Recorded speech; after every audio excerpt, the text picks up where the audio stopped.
I thought it'd be fun to do one just using one color. So I'm going to use the Voldani Tealish Blue. And I found this color pencil that goes real nice with it. It's called Jade Green. It's a Prismacolor. And so at first I was thinking of coloring in the bird and the branch, but I decided to do the opposite and make the cup blue and just carefully go around these other elements and leave those white. And I'm going to do little lazy daisies for these little flowers and fill these in with probably a fishbone stitch.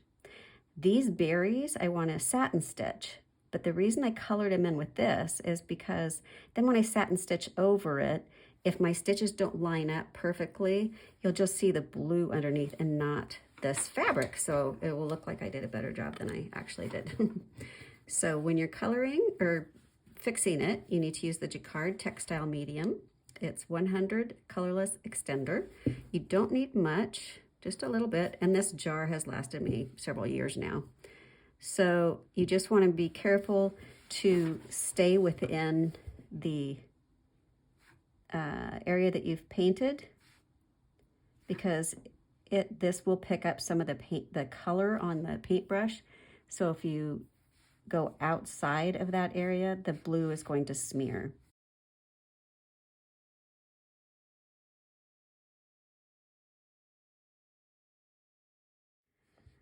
I don't want to apply it too thick, but this stuff is pretty pliable after you put it on there.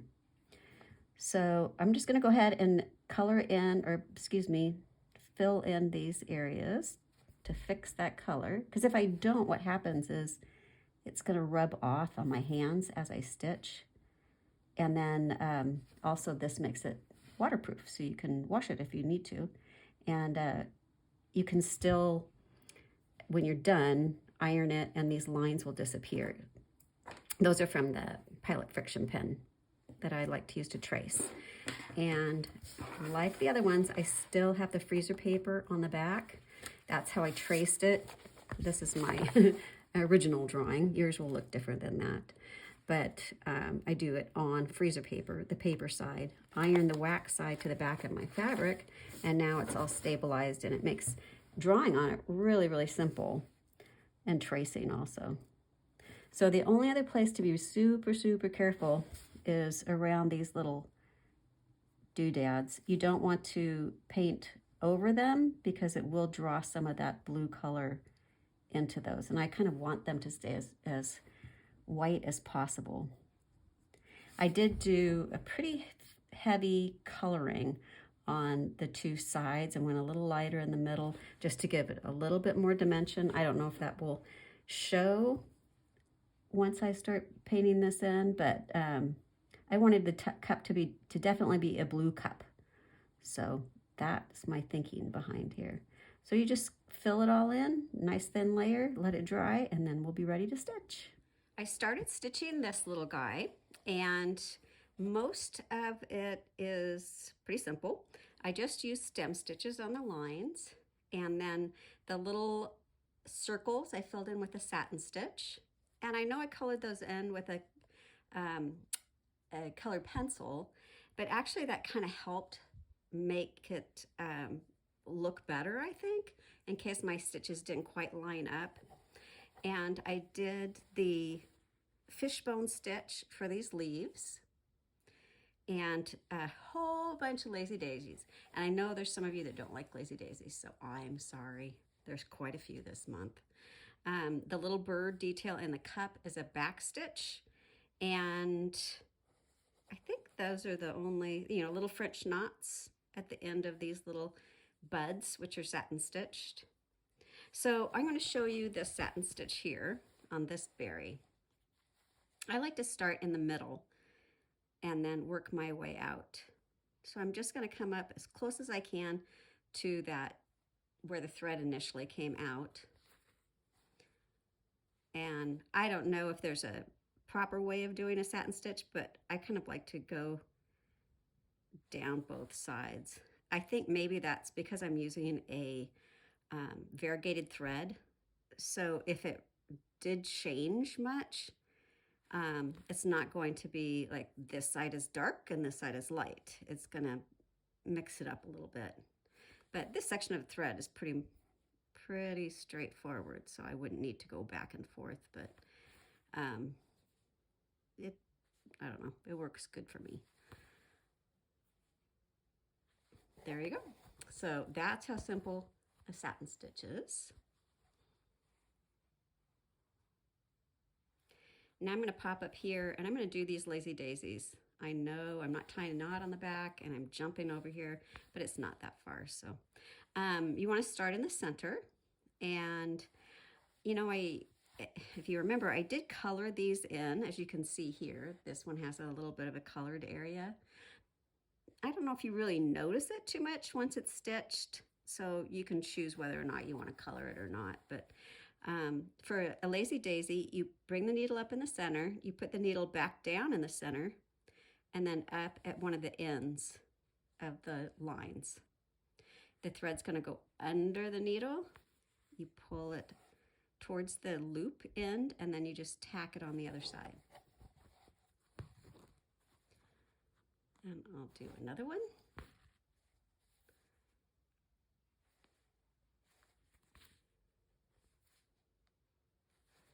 And each of these has 5 little petals. Well, I shouldn't say that. Some of them have 4 along the outside, and then there's just little individual ones too.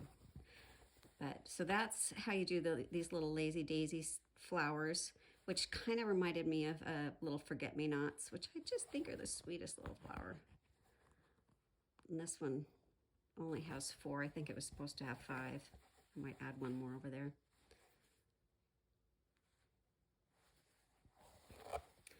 Now I'm going to do this little bit here. This is a stem stitch. I think it's been a while since I went over a stem stitch. You want to start at one end, and I take really small stitches. I think that's really helpful to get a nice even line. And since this has a little bit of a curve to it, I'm going to carry the thread on the outside of that curve. I'm going to take just an 1/8 and come back up halfway in between, maybe closer to where I pulled the thread up actually, and a little 1/8 of an inch, come back in that same hole.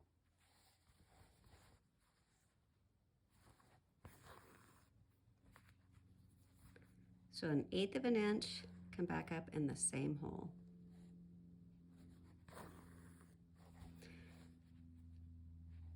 And that's how simple a stem stitch is. I kind of like the stem stitch best of all because you can just like really get going and get a lot done with it instead of having to continually be turning your fabric around. Okay, and then these little guys, these are just a satin stitch, but just a few. And same as with these circle ones, I'm just going to do one down the center, and then I'm actually coming up on one side and right at the same height because I kind of want these to be long and skinny to differentiate from the circle ones. And now that I have 3 long ones, now I'm going to kind of bring the needle down the side a little bit to make it a little bit more oval, like that. And then come up at the tip, and that's where I'm going to put a French knot. I only did 1 wrap on these because I want it to be a fairly small knot. So you're going to wrap the end of the thread around the end of your needle 1 time, and then put the needle down really close to where you brought the thread up, pull that knot, those wraps down to the fabric, and then pinch that in place. There's a lot of different ways to do that, to do a French knot, and this is just how I ended up doing it. So you can also find other ways of doing it online. There's a lot of videos. And then I think the last thing that I'll show you on this one is the fishbone leaf. So I like to put a knot right down by the fabric and then another knot a little bit above it. So there's a little space in between there. And then I can just snip and I'm ready to go. Okay, this is the last thing on this design, and then it will all be done. So for the fishbone, what I like to do, and since this is kind of a big one, it might be better in a hoop. It's up to you though. I like to bring it all the way down the center so that I have a nice center line to work with. And then you bring the needle up right on the drawn line on one side. So it's a little bit farther down than where you initially brought that thread up. And then you're going to go down maybe 1/4 of an inch or halfway down on the other side of that middle line. And you come up on that same, so your needle goes down on this side of the line and up on the same side. Now I'm going to cross over.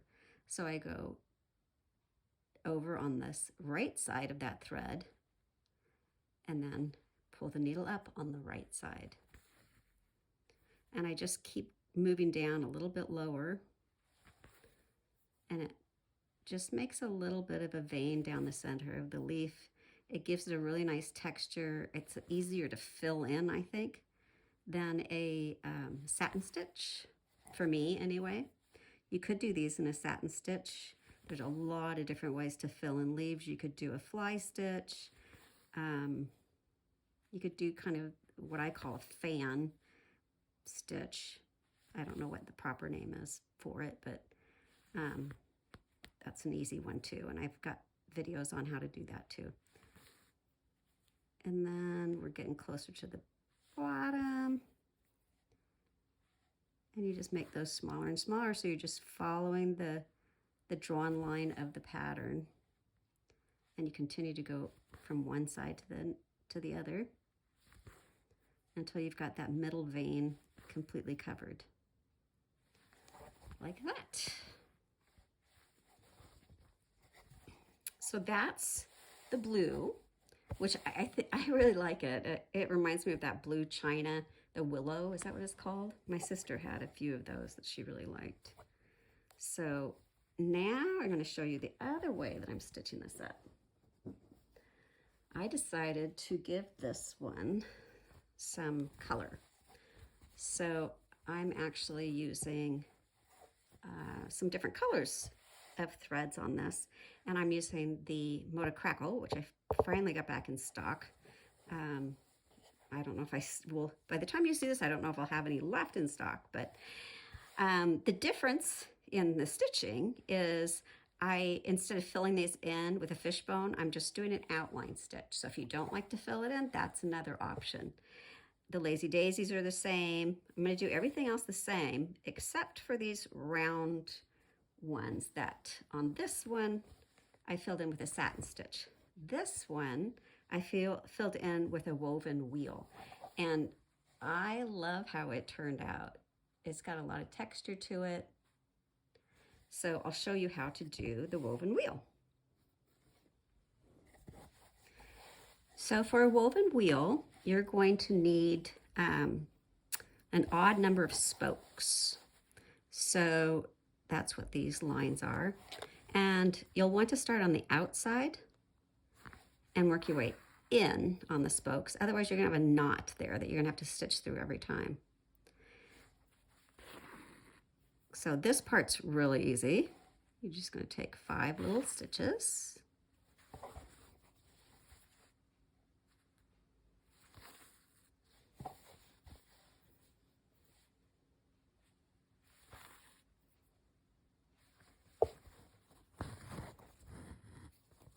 Okay, now you're going to bring the needle up between 2 of the posts or spokes, really close to the center.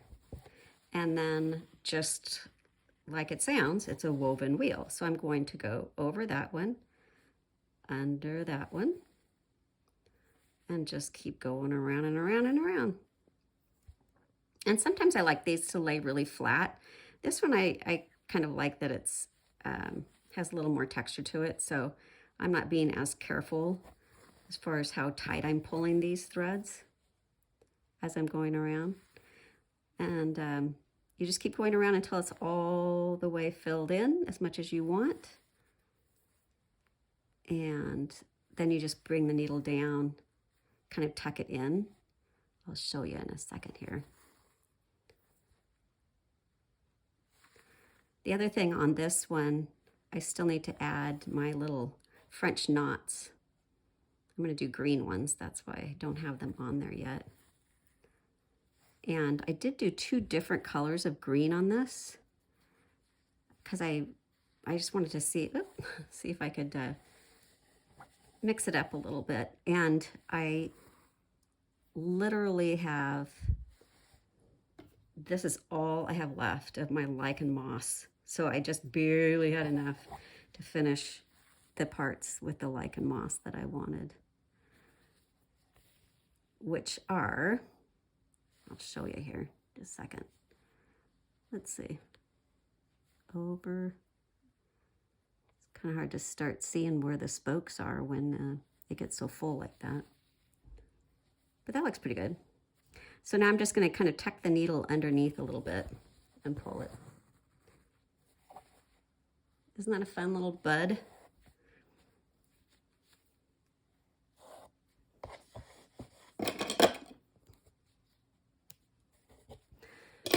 Okay, so on this one, I use the olive green to do these with just the leaves, and then I use the lichen moss to do this type. You can tell, I don't know if you can in the video or not, but the olive green is just a little bit lighter than the lichen moss. The other thing I think I forgot to mention in this one is I said that this was backstitched, but also this little bee, I backstitched the outline of him because it's just so small, and then little satin stitches to fill him in, and then just little straight lines for his legs and his antenna. So that is how that one's gonna go. I've tried this color. I think this is the cinnamon on the teacup. I'm not sure if I like it or not, so that might not be the final color. I'm not sure, but this is almost getting a little fall-y. I didn't want it to be too fall looking, but those are the different stitches, and it's a mystery for me how it's going to end, but you'll be able to just see it on the pattern. So I hope you have fun stitching this up, and I'd love to see the creative ways that you come up with coloring this and stitching it in, what threads you want to use, and keep posting pictures. Thanks, and I will see you next month. One more thing. I thought I was done, but I'm not. So remember I had stitched this in a different color. I didn't like it, so I took it out and I'm using the rust, which I like a lot better. It's just a softer, sweeter color. But then I also needed to bring that color up into the floral area. So I took out the violet and I put in the rust up there too. So it will tie nicely together, I think. The other thing I decided on was I didn't like these leaves just as an outline. So I filled them in. I want to show you how. But another thing I wanted to point out, because I noticed somebody asked me this in a comment on YouTube, how to get really sharp points. So what I like to do is do the embroidery, do the stem stitch all the way to the point, and then I'm just going to go like 2 threads of the fabric past the point. So a teeny, teeny, tiny stitch. And now I'm going to turn the corner and come down this side. And what it does is it leaves a really nice point at the tip, as you can see there. Okay, so what I did to fill these leaves in, and again, you can just leave them an outline if you'd like. I'm just kind of really digging the filled in look at the moment. And so I did these a little different since I'd already outlined them. I thought, okay, how can I fill it in? And I decided to do a couple of lazy daisies. So I brought the needle up near the base. I'm going to take the needle down in that same hole and bring it up near the tip. Not all the way to the tip, but close to the tip. And the thread's going to go under the needle pull it towards the loop, and then tack it in place. So you just pull the needle down on the other side of the loop. And then since it's kind of a big leaf, this one, I'm going to come up inside of that little lazy daisy. Didn't pull it too tight there, did I? And I'm going to repeat it. I'm just going to make another lazy daisy inside of that one that's a little bit smaller. And that is how I filled in the leaves. And if once I did that, there was, you know, any space left that was annoying, I just put in one little stitch. But super, super simple way to fill that in if you decide that that's what you'd like to do. Okay, now I really am done. So I'm going to finish this stitchery up. And again, thank you so much for being a part of the group.